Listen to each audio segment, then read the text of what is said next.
Hello my loves, welcome or welcome back to my channel. Today we're going to do a little bit of a wrap up. In June I didn't read a lot for vlogs, unfortunately. I just wasn't feeling the books that I have scheduled and that I'm filming vlogs for. I'm in the middle of filming like 3 separate videos right now. So I did a lot of mood rating and I did a lot of like randomly selecting out of a jar just to keep myself interested because the TBR was just not interesting me, the one that I picked for June. So if you want to see more of the random selection stuff, I have been doing that over on my TikTok, but I am going to go through 8 books that I read this month that are not and will not be in a vlog, just so that I can get my thoughts and feelings out about those. I'm not going to talk too long about them. I don't really do wrap-ups anymore because I try to vlog everything, but I was kind of in a weird mood this past month and I was just reading to read. I wasn't reading to film. I was reading because I wanted to. So that's why I'm doing this. So we're gonna go through those 8 books. Let me know what you've read, if you've read any of these books, but what you've read in June that was like the most exciting and that you liked the most. Any 5-star reads. I'm still kind of slumpy, not too bad. I'm getting out of it. I feel myself coming out of it. And some of these books are to thank for that.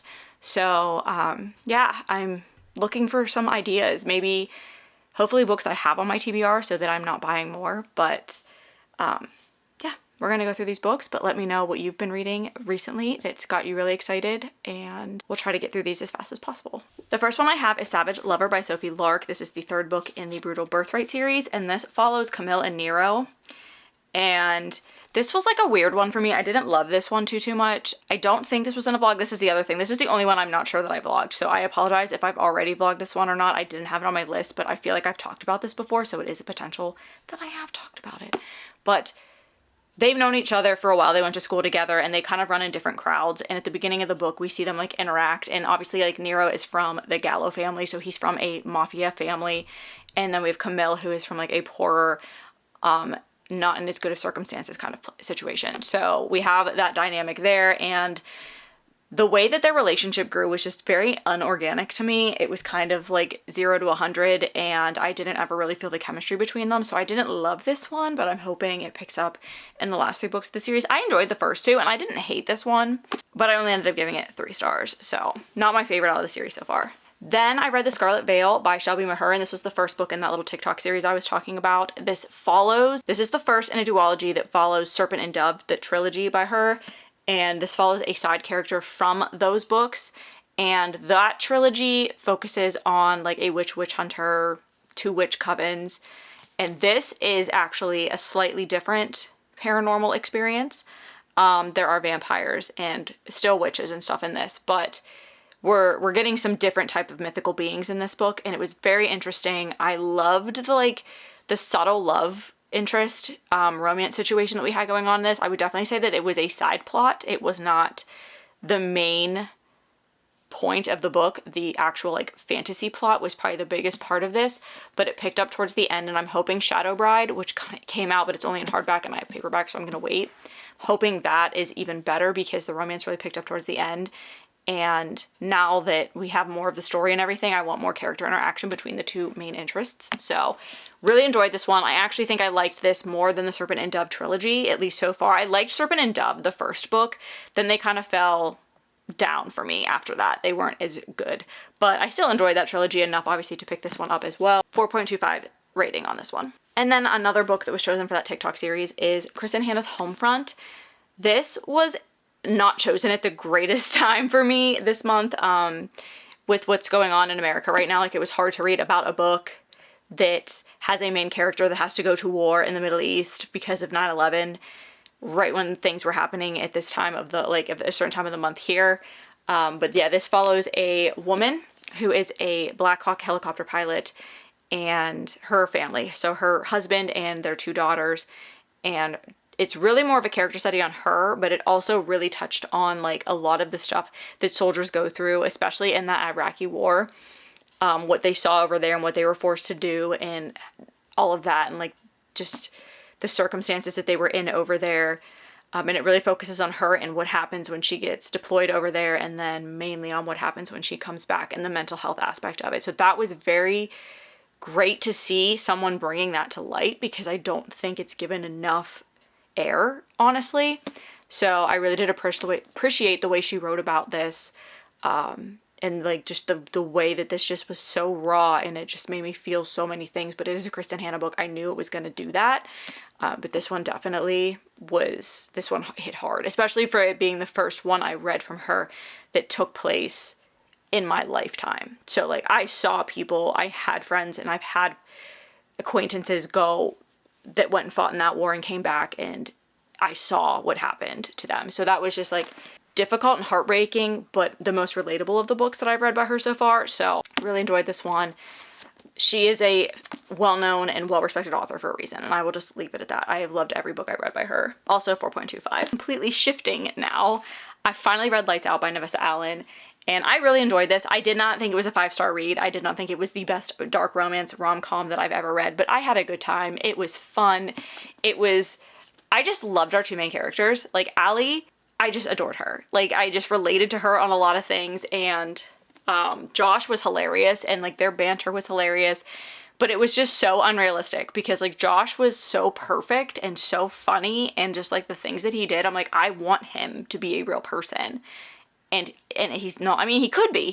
There could be a man out there just like him, but more often than not, you don't get that. So everything about that man was just like, well done. Well done, Navessa Allen. Very, very enjoyable read. I did give this 4 stars. I do have Caught Up. I am looking forward to reading Caught Up because I know who that's about now, and I'm very excited for that. I may like it more than this. My sister she was the one that was begging me to read this. She did not like Caught Up as much as Lights Out, but I think I'm going to be the opposite of her. So I'm very excited to eventually read that one too. But if you want a dark rom-com kind of vibe, and are okay with spice, this book. I mean, I know everyone's been talking about it. I'm not the first person to talk about this, but love this book. I love Navessa as an author. Like I've recently started following her a lot more lately. And I just appreciate that she says what she wants and she speaks out when she feels it's right. And I really appreciate that about her as well. So really enjoyed this one.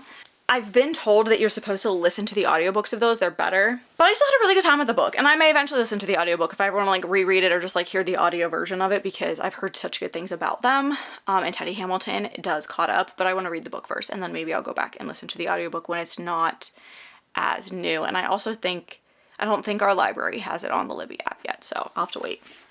Then I read The Summer Girl by Elle Kennedy. This is the final book in the Avalon Bay series, and this was my favorite book in that trilogy. This follows Cassie and, what's his name? Tate. And this was like Cassie came to town. She used to live there when she was very, very young, but she just has been spending her summers there with her dad because her parents divorced. And she came to town before her final year in college looking for a fling. And Tate is like the town playboy, but like still a sweetheart. Like he's never like jilted a woman or anything. Like they know what they're getting going into it with him, and she wants to have a fling with him, but he really likes her and he's like, I want to be friends. I don't want to ruin a good friendship because of that. But we of course know what happens. It is a romance. So it is a really sweet book, and it's a little different than like the normal Elle Kennedy feel. I feel like it was like the way that she handled the relationship in this is different than I think she's handled a lot of them in the other books I've read by her. So that was kind of refreshing. But it definitely was my favorite out of all 3 of the other ones. The other one was Bad Girl Reputation and Good Girl Complex. I just said those in the wrong order, but those were the other 2 books. And it was a good time. It was a fun summery read, and I've been meaning to read it since last summer, so this also came up in the TikTok jar picking thing, and I wanted to read it anyway, and I finished a series, so that's great. That's what I wanted to do in June. Didn't do that with a lot of things, but the next 2 books I did. So I was getting better. So I did give us like a 4-star as well. I like Elle Kennedy for just like a good, fun, quick romance. She is a spicy romance writer though too, so keep that in mind. Next up, I have The Strawberry Patch Pancake House by Laurie Gilmore, and this is the 4th book in the Dream Harbor series. And again, I think this is my favorite one so far. This was about Archer and Iris. We've met Iris in the previous books. She has like issues with committing to like a job and stuff, and she's kind of flighty, and she just has a lot of like very short relationships and everything. And Archer moves to town to take care of his daughter he just found out about because her mother passed away, and he is a chef, a world-renowned chef. He was living in France, and he basically has to upend his life to try to take care of this little girl. So it is single dad. She becomes the nanny because she needs a job and it needs a place to live and a steady income, and he needs help. and it's a nanny single dad romance, and I had such a fun time with this. It was a quick read. I thought it was adorable because the little girl's name is Olive, so they kept saying like Archer and Olive, which is like one of the top like journal brands, and I thought that was funny because I buy journals from them.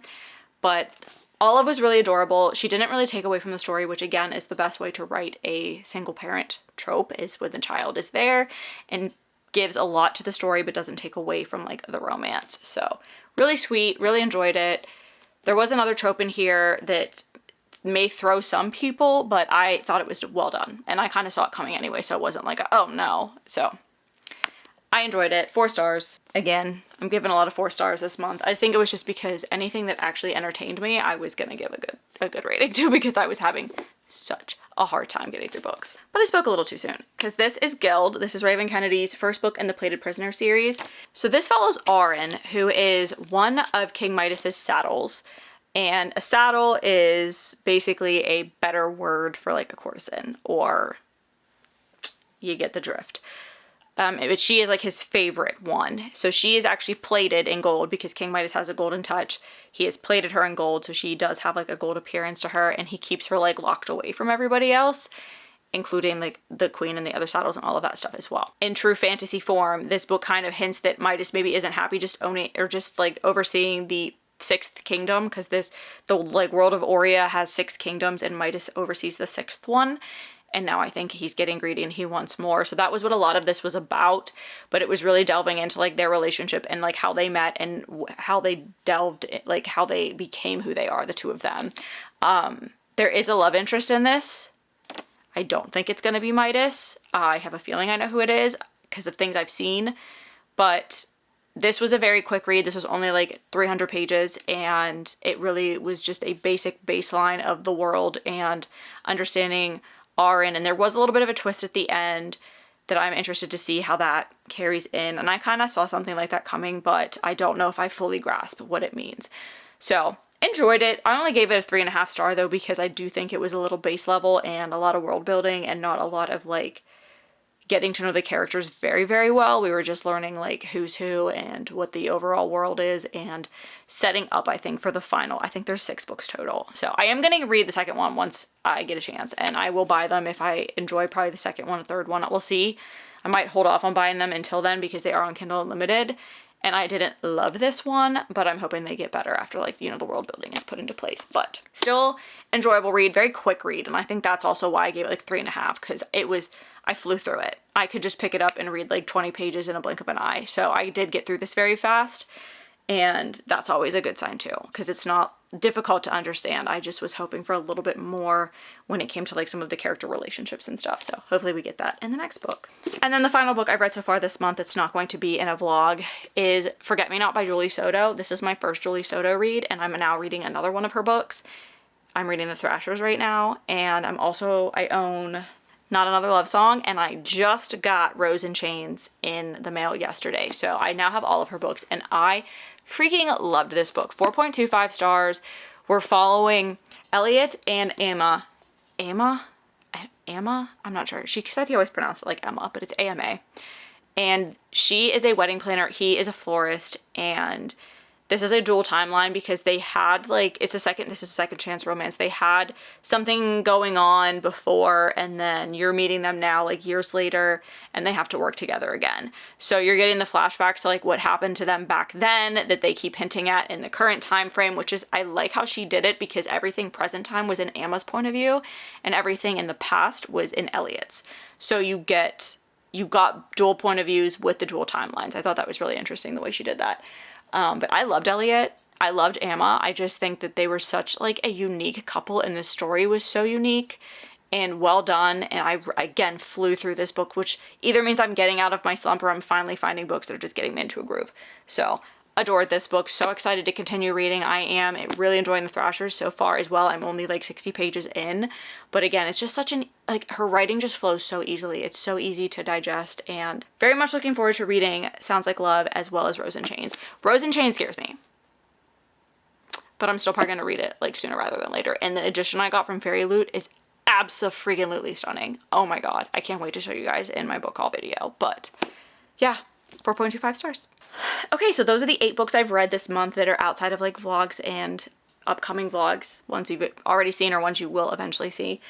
And it's been a pretty slow reading month for me, but I'm okay with that because sometimes it's gonna happen and life's busy and summer gets busy and I just want to spend some time with my friends and family right now, so that's what I've been doing. Or I've just been finding joy elsewhere. I talked a little bit in the last update video I did about how I'm now started going to the gym again pretty consistently, so that is eating into my like morning reading time, but I feel better, so that's all that matters.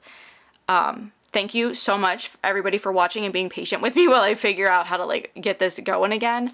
But I'm very excited for my July TBR, so I'm hoping that that helps invigorate me to read a little bit more and get some more vlogs out to you guys sooner rather than later. But I appreciate you so much if you've made it this far and hope to see you all in the next video.